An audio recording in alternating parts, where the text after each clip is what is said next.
आज का जो हम लोग का टॉपिक है वो हम लोग डिस्कस करेंगे अबाउट मार्केट स्ट्रक्चर। पहले हम लोग डिस्कस करते हैं कि ये मार्केट क्या होता है। मार्केट स्ट्रक्चर जो है वो माइक्रो इकोनॉमिक्स का बहुत ही इम्पोर्टेंट टॉपिक है। तो व्हाट इज मार्केट, सबसे पहले हम लोग को डिस्कस करना है कि मार्केट क्या होता है। तो मार्केट जो है, market is a place where there are many buyers and sellers। Market एक जगह होता है, एक प्लेस होता है, स्थान होता है जहाँ पर बहुत सारे बायर्स होते हैं, जहाँ पर बहुत सारे सेलर्स होते हैं। और ये बायर्स एंड सेलर्स क्या करते हैं? These buyers and sellers are actively engaged in buying and selling। ये buyers and sellers क्या करते हैं? बाई करते हैं और सेल करते हैं। They are actively engaged in it। और इसके मार्केट के बारे में एक बात और होती है कि जो भी बायर्स एंड सेलर्स हैं, these buyers and sellers have complete information about the market। Market के बारे में इनको पूरा इंफॉर्मेशन होता है, उनको पूरा नॉलेज होता है। और ये कंपोनेंट जो होता है वो मार्केट को कंस्टिट्यूट करता है। This is the market. अब मार्केट स्ट्रक्चर क्या होता है? तो मार्केट स्ट्रक्चर जो है, it refers to the nature and degree of competition in the market for goods and services. दो चीज हम लोग कंज्यूम करते हैं, गुड्स और सर्विसेज। तो मार्केट स्ट्रक्चर जो होता है वो रेफर करता है कि nature and degree of competition market में गुड्स एंड सर्विसेज के लिए कितना है। तो ये स्ट्रक्चर जो होता है मार्केट का, वो दोनों गुड्स के लिए भी होता है और सर्विसेज के लिए भी होता है। सर्विसेज यानी जो फैक्टर्स होते हैं, जो फैक्टर्स ऑफ प्रोडक्शन होते हैं, तो उनके लिए भी होता है। तो the structures of market both for goods market and the services markets are determined by nature of competition prevailing in the particular market। तो जो स्ट्रक्चर ऑफ मार्केट होता है वो किससे डिटरमाइन होता है? वो डिटरमाइन होता है कि किस नेचर का कंपटीशन मार्केट में प्रिवेल कर रहा है for goods and for services. ठीक है। नेक्स्ट क्या है? हम लोग थोड़ा डिस्कस करते हैं कि जो मार्केट है उसका कैरेक्टरिस्टिक्स क्या होता है। तो मार्केट जो होता है वो एक एरिया में होगा। एक इकोनॉमिक्स में the market does not mean a particular place but the whole region where sellers and buyers of a product are spread। ये कोई किसी पर्टिकुलर प्लेस के बारे में नहीं है, ये पूरे रीजन के बारे में है जहाँ पर कि सेलर्स और बायर्स जो हैं वो स्प्रेड। मॉडर्न मोड्स, एक मिनट।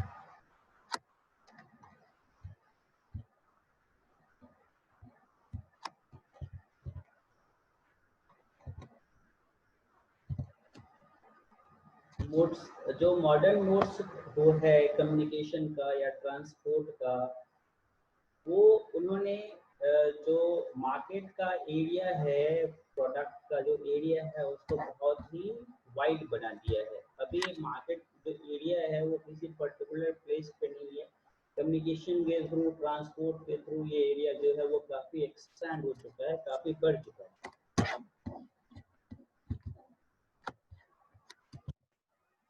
बायर्स एंड सेलर्स, इसका इम्पोर्टेंट अगर मार्केट है तो उसमें तो इम्पोर्टेंट होता है buyers and sellers. The presence of buyers and sellers is necessary for the sale and purchase of product in the market।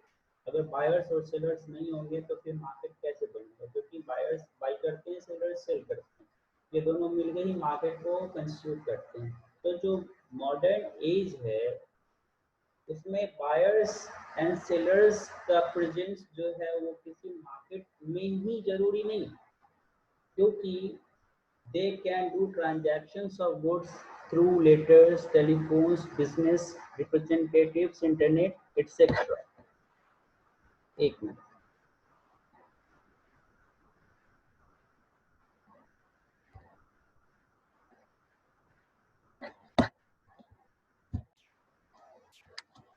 ठीक है। तो जो मॉडर्न एज में है उसमें जो मार्केट का एरिया है वो काफ़ी एक्सपैंड हो चुका है। अब जो ट्रांजैक्शंस हैं वो टेलीफोन्स के थ्रू, बिजनेस रिप्रेजेंटेटिव्स के थ्रू या फिर हम लोग इंटरनेट के थ्रू भी जो ट्रांजैक्शन है वो कर सकते हैं। तो ये जो एरिया है वो it has expanded a lot. Market का एक सबसे इम्पोर्टेंट कैरेक्टरिस्टिक्स होता है free competition.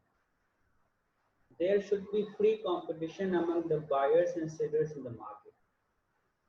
This competition is in relation to the price determination of output among buyers and sellers. अगर competition होगा, this competition is beneficial. How is beneficial? Because अगर competition ज़्यादा होगा तो फिर जो price determination होगा वो भी fair होगा, और इससे जो buyers है या sellers है वो दोनों ही benefited होंगे।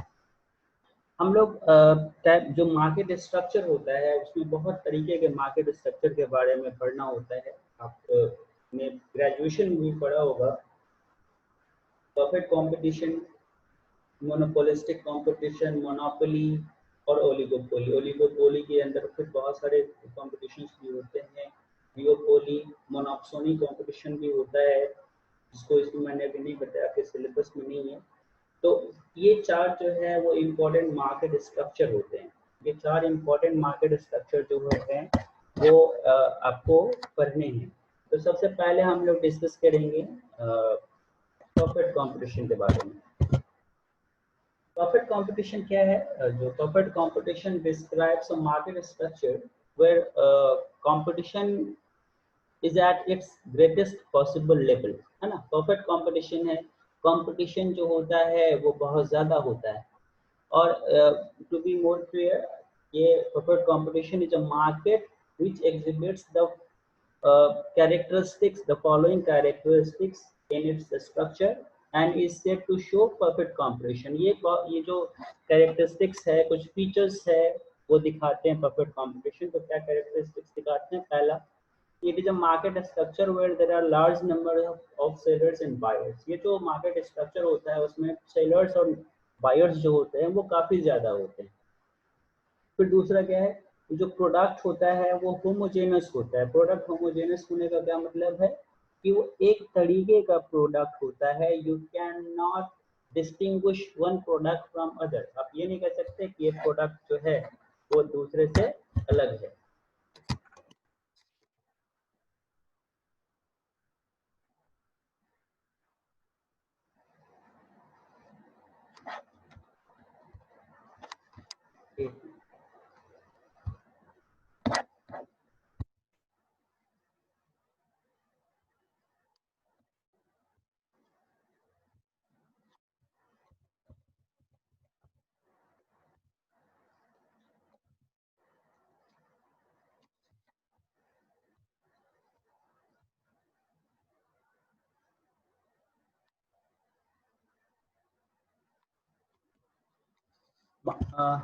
इसके बाद सारे कैरेक्टरिस्टिक्स होते हैं परफेक्ट कंपटीशन के।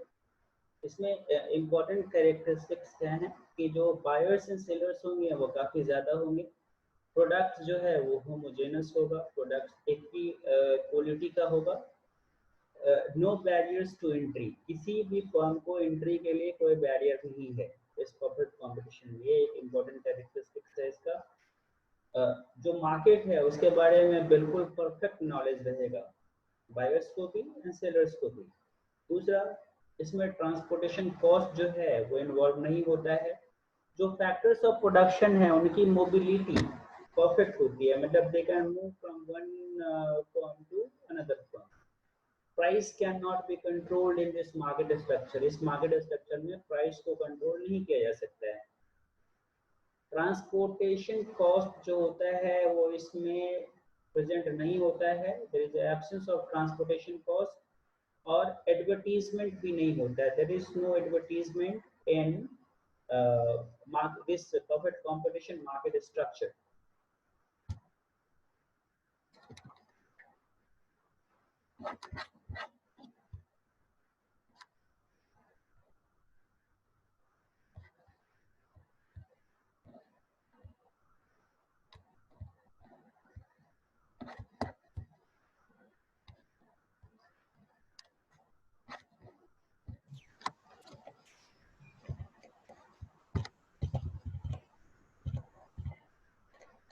हाँ, तो परफेक्ट कंपटीशन में ये जो कैरेक्टरिस्टिक्स है उसको हम लोग डिस्कस कर रहे थे।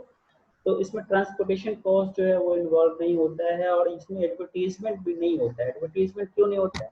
क्योंकि the products are homogeneous. Products अगर होमोजेनस होंगे, एक ही क्वालिटी के होंगे, उसमें कोई आप डिस्टिंग्विश नहीं कर सकेंगे, तो फिर एडवर्टीजमेंट से क्या होगा ना कि मान लो कोई फर्म अपने प्रोडक्ट का एडवर्टाइज करता है और मार्केट में सारे प्रोडक्ट्स होमोजेनस है। जैसे कि अगर मान लो कि कोई मार्केट में जाता है गेहूं बेचने के लिए, तो गेहूं पर तो कोई लेबल लगा नहीं होता है, तो कोई प्रचार करता है अपने गेहूं की बिक्री के लिए और फायदा किसी और को हो सकता है, क्योंकि प्रोडक्ट तो है इसमें होमोजेनस है। So there is no advertisement in perfect competition. अब इसका इसमें प्राइस एंड आउटपुट का डिटर्मिनेशन कैसे होता है वो हम लोग डिस्कस करेंगे। इसमें सुपर नॉर्मल प्रॉफिट नहीं होता है।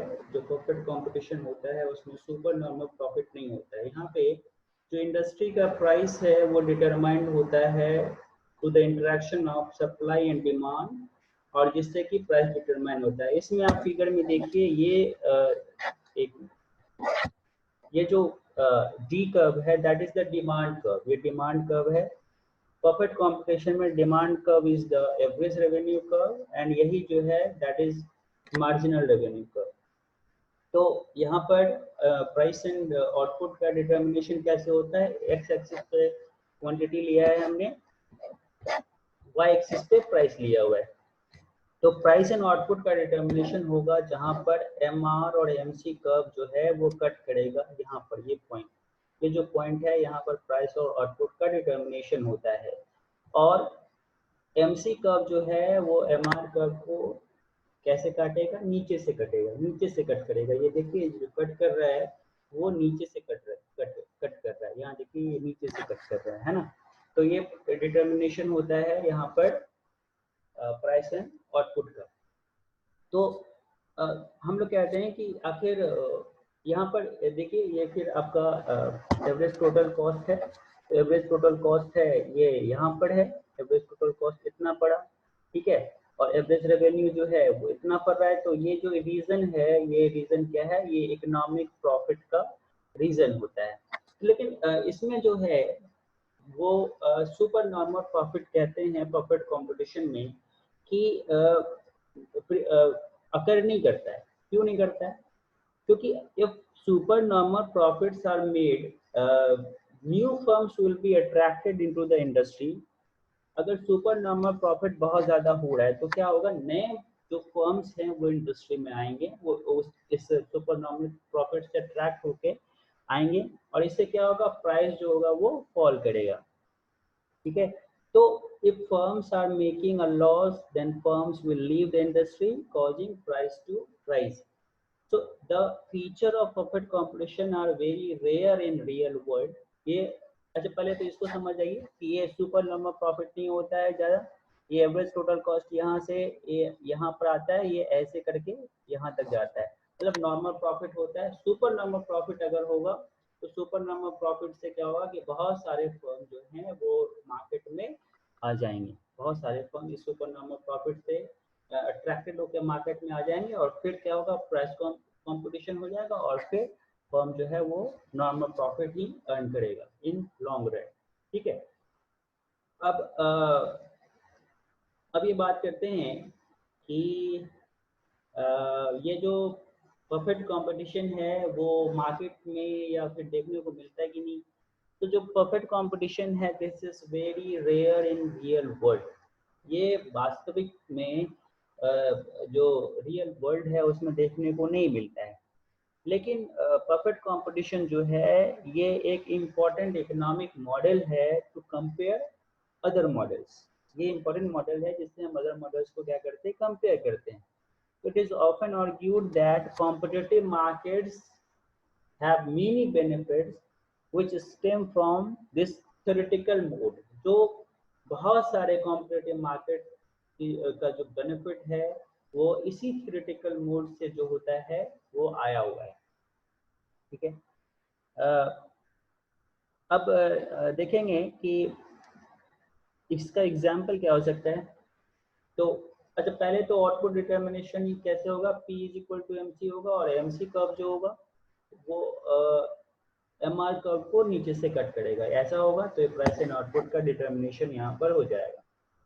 एग्जाम्पल क्या हो सकता है, example of perfect competition, agricultural market, ये एक एग्जाम्पल हो सकता है, क्योंकि कुछ केसेस में जो बहुत सारे फार्मर्स होते हैं, they sell identical products and there are also many buyers.